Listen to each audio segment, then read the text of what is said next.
Buenas noches, estamos en el mes de noviembre de 1990 realizando una entrevista al licenciado en Derecho Otón Pérez Correa.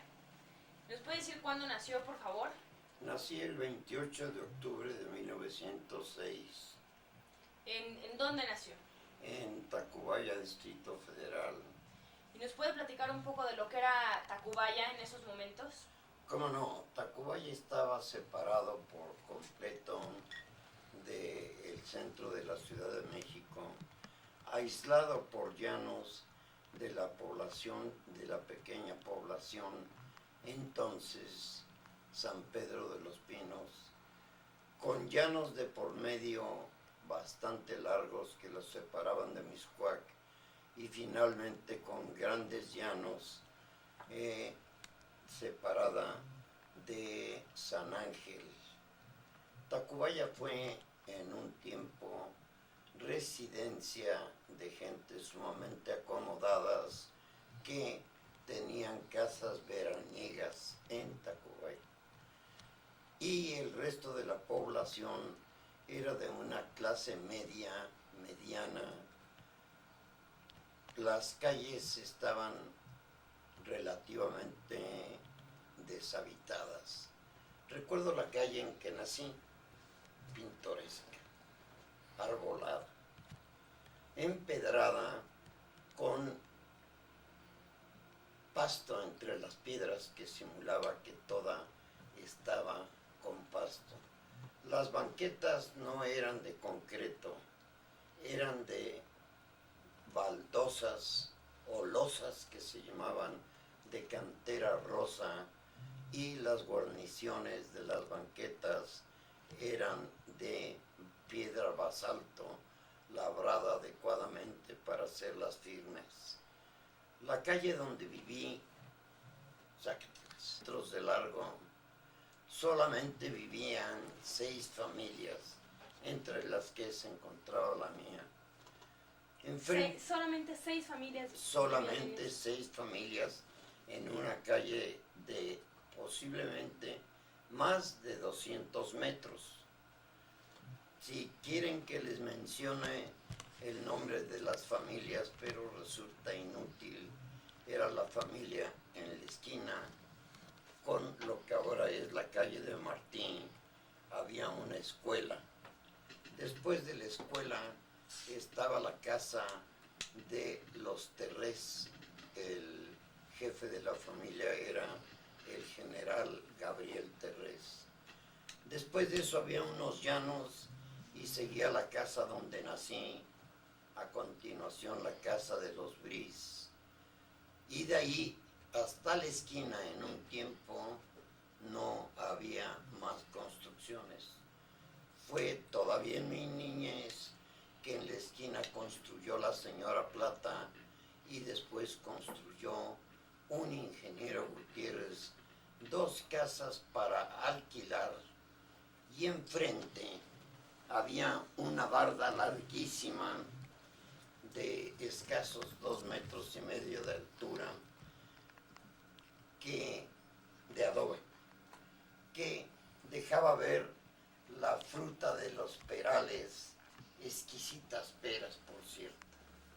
La casa arbolada, como dije, la calle, perdón, arbolada, como dije, estaba sembrada, bien sembrada, de truenos que florecían y en las noches perfumaban el aroma del ambiente.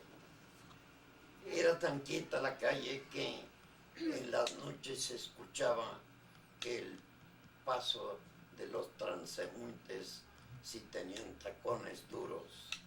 Se transportaba uno exclusivamente en un principio en tranvías. Los tranvías ocupaban una gran parte de lo que ahora es la calle de Pedro Antonio de los Santos, y la vía era elevada. Había estaciones de tramo en tramo con techo de lámina de 2 aguas. Eran de techos de lámina y en el centro había bancas de concreto pulido que eran de largas dimensiones. Fue ya muy entrados los años 20 cuando posiblemente fue en 1925, que empezaron a funcionar los camiones, que eran los llamados fotingos, a los que se les ponían tablas para hacer de ellos un medio de transporte reducido en altura y muy incómodo, de asientos de madera. ¿Estos camiones eran públicos o privados? No, naturalmente era un servicio que, sin estar reglamentado, lo podía practicar cualquier persona que tuviera un automóvil y lo transformara con madera.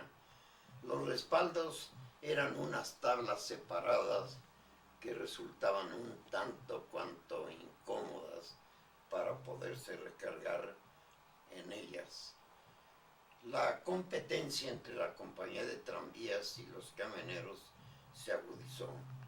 Debo advertir que los camioneros, en un tiempo, como no había ninguna reglamentación, no tenían rutas fijas, sino que arbitrariamente cambiaban de ruta cuando el pasaje era mayor. Por ejemplo, en Día de Muertos a los panteones, el Día de la Virgen de Guadalupe a la villa, y así pues, si había algún juego de fútbol o de béisbol, también adoptaban de una ruta, se pasaban a la otra ruta.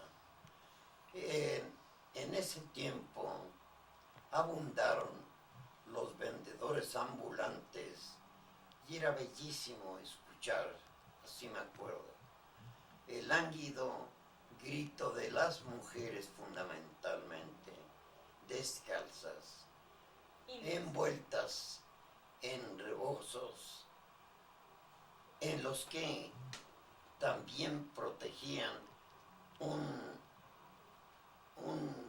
una manada de patos, y su grito pregonando la venta de los patos. ¿Vivos? Muertos. Los patos eran cazados entonces en el lago de Chalco en una forma salvaje, se llamaban armadas. Ponían tubos en toda la orilla del lago con municiones, y en un momento dado, en la madrugada, cuando están los patos reposando, hacían un escándalo, ruidos, emprendían el vuelo, y al emprender el vuelo explotaban cada uno de los tubos y eran matanzas masivas de patos. Y el pato era entonces un platillo, además de común y corriente, exquisito y barato. También existía la venta de los chichicuilotes vivos. Eran unos pajaritos de zancos bien altos que comían mosco, sumamente domésticos, que prácticamente servían de juguete para los niños de pocos años, de corta edad. También existía el pregón, ya desaparecido, de la castaña asada en tiempo de Navidad o en el mes de diciembre, a principios de noviembre, después diciembre y principios de enero. Castaña asada, gritaban. Por cierto, eran riquísimas, desaparecieron. También existía mercarán, ropa usada, que ven, así. Y estos compradores de ropa usada, sucia, la permutaban por melcocha que traían en unas cajas posiblemente de aluminio o de ajalata, como de 40 centímetros de largo, y con un cincel iban rompiendo trozos de melcocha que daban a cambio de un par de zapatos sin suela y destrozados, que mezclaban en todo el bulto junto con la melcocha que permutaban.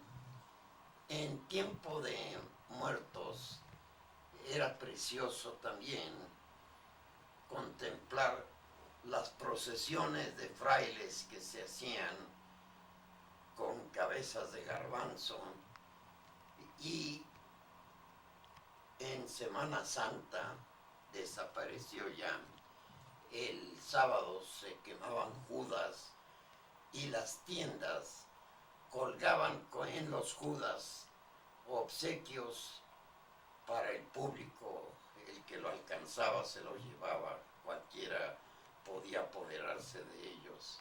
Y las matracas también en ese tiempo de Semana Santa, con el objeto, tengo entendido, de hacer ruido para festejar la resurrección de Jesús el día de la Pascua Florida. ¿De qué estaban hechas estas matracas?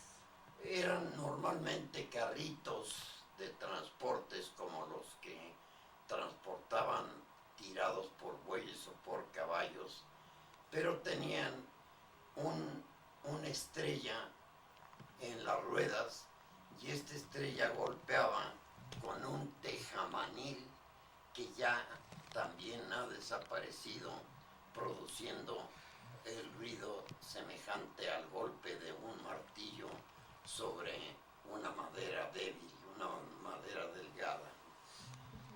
Es también importante decir, la calle donde viví se transformó a través de los años, y ahora viven más de 100 familias en una calle donde vivían nada más 6 familias. Además, como abrieron una calle en la huerta aquella de que hablé al principio, en la actualidad se estacionan coches en los dos lados de la calle, de manera que quedan 2 cordones para circular, y si alguien se estaciona en doble fila, ya posiblemente no pueda circular ningún automóvil. Se ha congestionado a tal grado que el tránsito de automóviles es continuo, incómodo. Recuerdo cuando fue pavimentada la calle. Realmente no es cierto, Es verdad que te conté otra cosa. Me acuerdo pues de que Tacubaya terminaba en lo que ahora es la calle de Juanacatlán, no me acordé la vez pasada. De ahí para adelante, ahí mismo estaban las bombas de agua de Tacubaya, y de ahí para adelante eran llanos que se prolongaban más allá del bosque de Chapultepec. Enfrente a lo que es la barda del bosque de Chapultepec, que todo era llanos, había como 6 vías de los trenes eléctricos, y ahora eso se ha convertido en la populosa colonia de los héroes del 47. No queda una sola vía. Enfrente a lo que ahora es Constituyentes y esquina con Pedro Antonio de los Santos, había una plaza de toros que desapareció. Lo que ahora se llama Los Constituyentes, que del lado noroeste es el bosque de Chapultepec. Enfrente había escasas construcciones, en la actualidad está totalmente construida.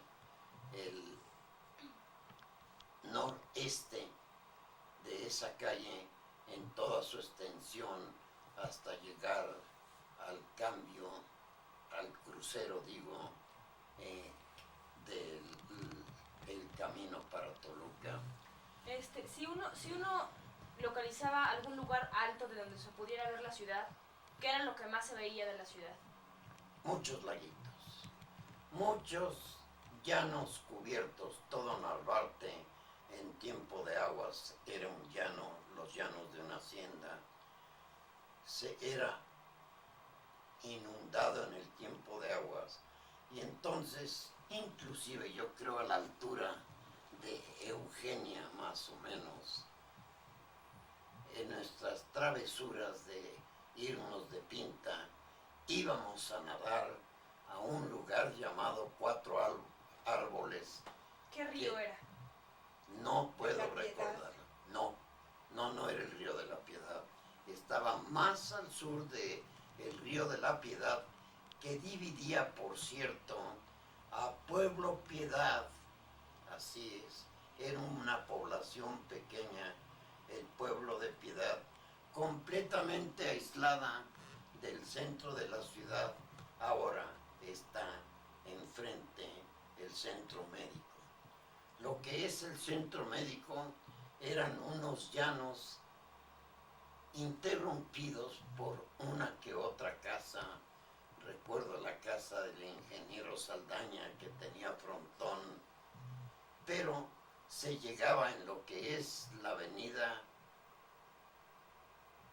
era la avenida Bucareli, ahora se llama, ¿dónde vivíamos nosotros? Cuauhtémoc, avenida Cuauhtémoc.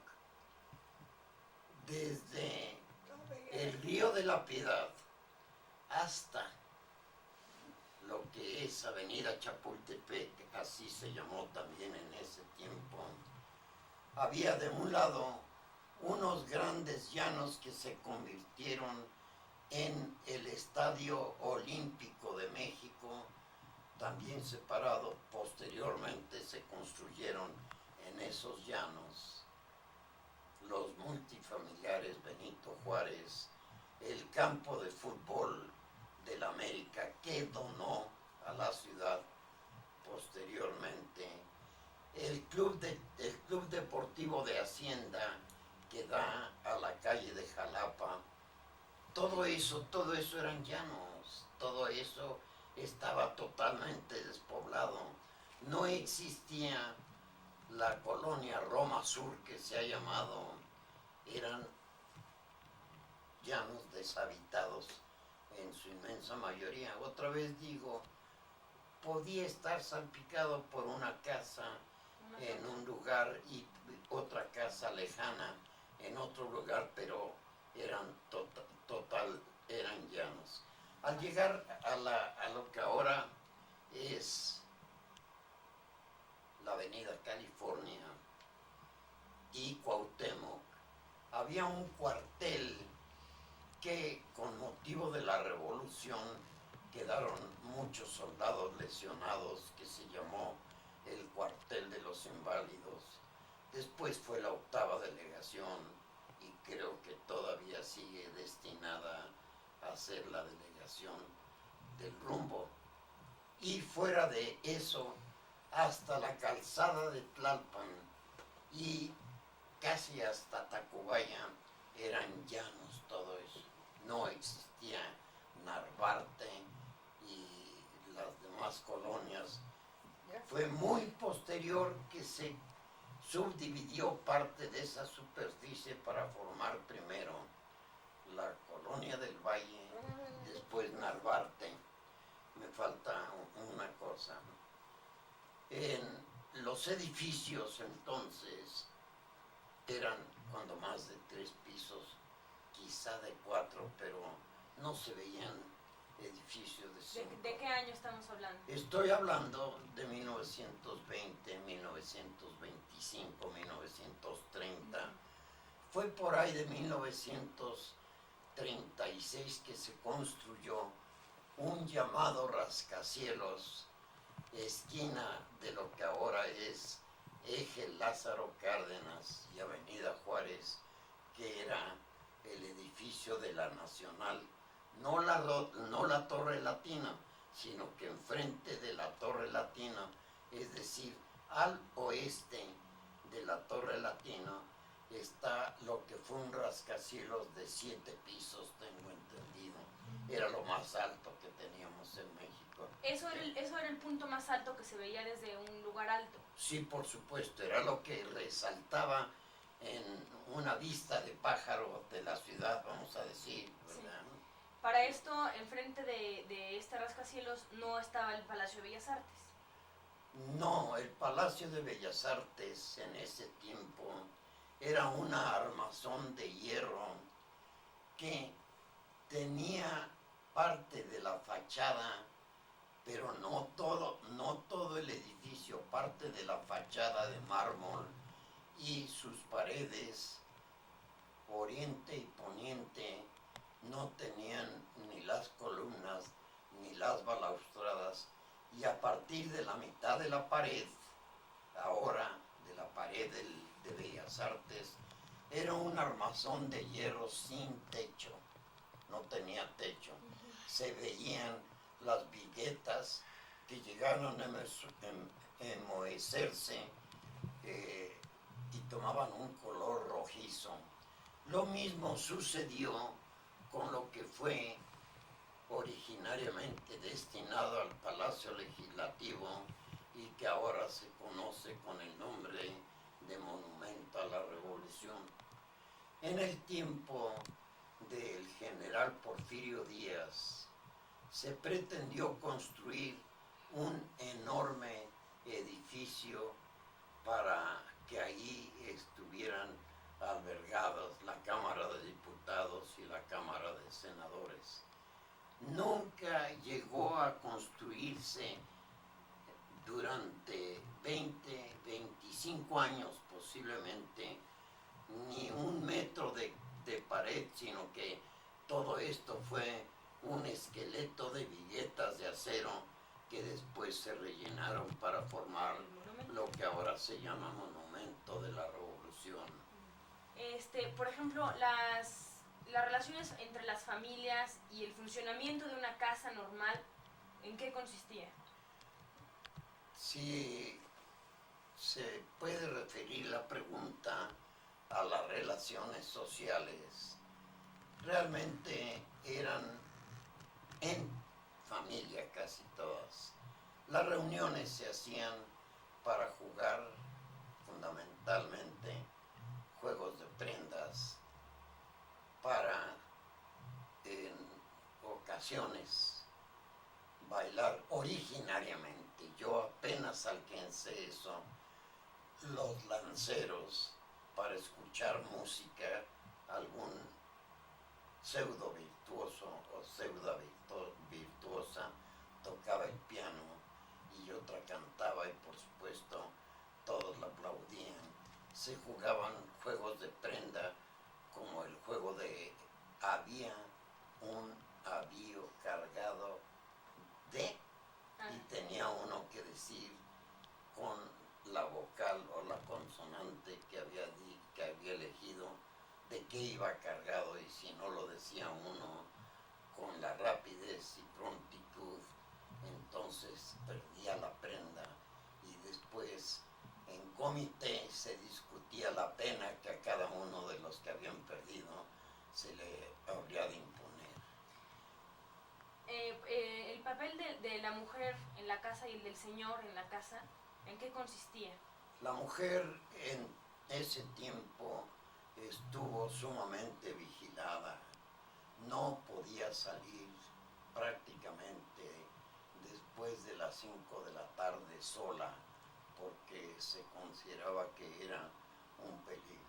Todavía recuerdo de un día lleno de enojo, mi padre paseando de arriba para abajo todo el corredor que era largo de la casa, porque a las 7:30 no había llegado su hermana Dolores, que había salido al cine con una hermana suya también. Mi tía Dolores vivía en la casa, pero su hermana, ya casada, le invitó al cine y a las 7:30 no había llegado. Las señoras no podían salir prácticamente sin previa autorización y previo aviso fuera de la casa, vamos a decir, de compras, al centro, de paseo o de visita. Era una práctica social muy común que las familias se visitaran. Entonces salían de visita a la casa de una familia amiga y en otra ocasión ellos recibían la visita de una o dos o tres familias.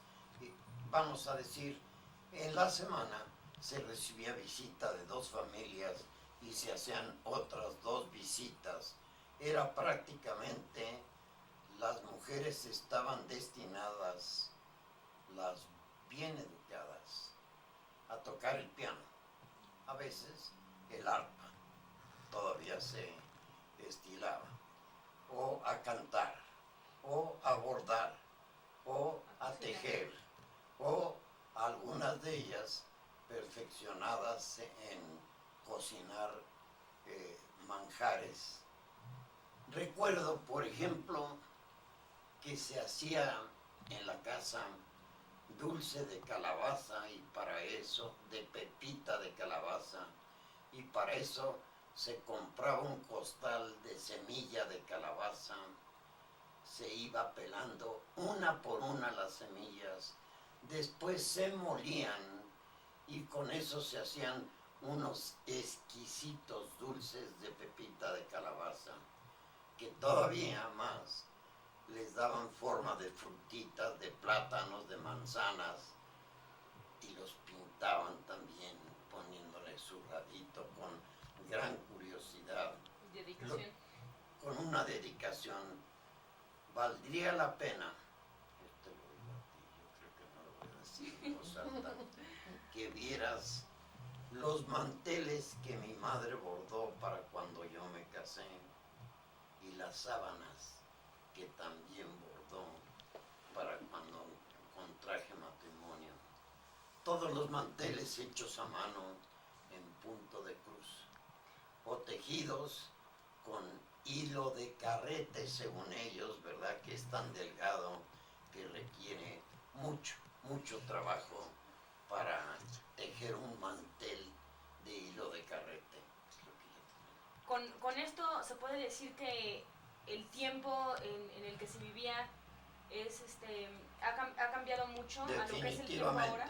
Definitivamente a lo que son los jóvenes en la actualidad, que ocurren a discotecas, se desvelan hasta las 5 de la mañana, salen solos con compañeros, pero de todas maneras sin la vigilancia. Quiero decir que entonces se acostumbraba, era una práctica casi invariable, si una niña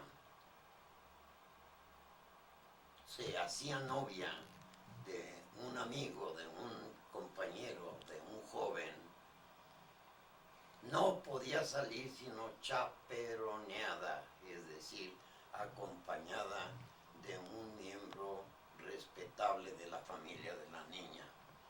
No podía salir sola, sino chaperoneada.